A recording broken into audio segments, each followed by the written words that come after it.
So, the interwebs My favorite place. are running amok with people with opinions, and that We call those experts. experts. Let's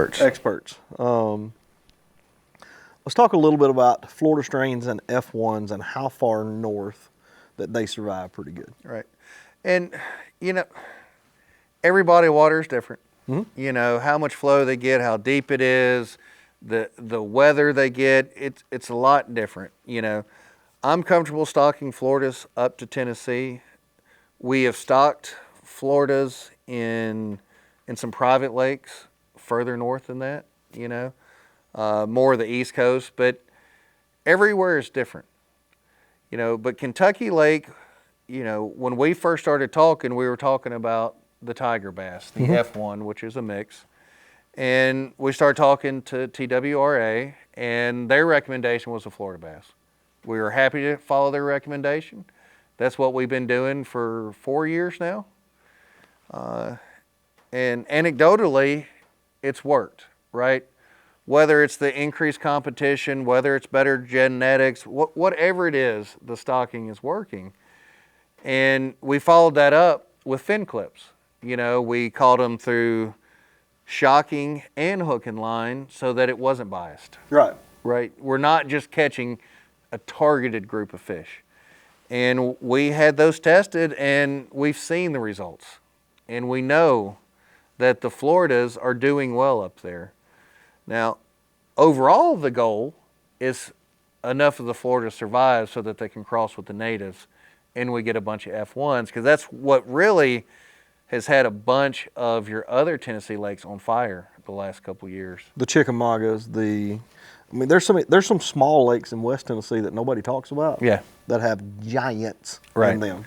And again, going back to fin clips, there was a lab that was following this, working with states, and they would take fin clips of the winning bass or the larger bass, and they come back F1s, so it was the Floridas were mixing with the Northerns, and you're getting something. So the argument can't just be, are the Floridas that you're stocking going to become the giants in the lake?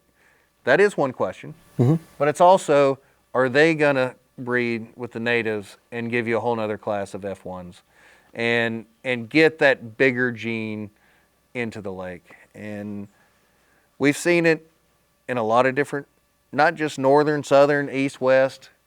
Stocking new genetics is helping everywhere, and it makes sense to me. I don't see how there is an argument that stocking new high quality fish doesn't help a population. So I come from a livestock farming background. Been in the cattle business all of my life, and really paid attention to genetics in registered cattle. That's how you grow, the very best calves Right. that you could grow. You pick a really good bull, breed it with a good cow. Calf is Right. better. But even then, when you crossed subspecies of cattle, an Angus with a Hereford or whatever, you get hybrid vigor. Right. And that makes, anytime you get outcross genetics, into a gene pool, that makes everything better. Those babies have got to be better because of hybrid vigor. It doesn't matter what species it is. Right. I agree. And there's a lot of talk, after F1 is the buzzword. That's what our tiger bass says. What happens after that, right? And I've never seen a problem. The F1 is always going to be better. There's no question. Absolutely. But I've never seen where that F2 is not going to outproduce a pure northern, or that F3 outproduce a pure northern. I've just not seen that. Now, I'm not a large reservoir biologist. I'm a fish farmer and a pond management guy. But I've never seen it, and the F1s have been around for a long, long time. And I just don't see that stocking any fish, whether it is the pure Florida or the F1, isn't helping. Getting something new in there, because you got to think about it. These lakes are huge bodies of water, but they have also been dammed off for 60 years.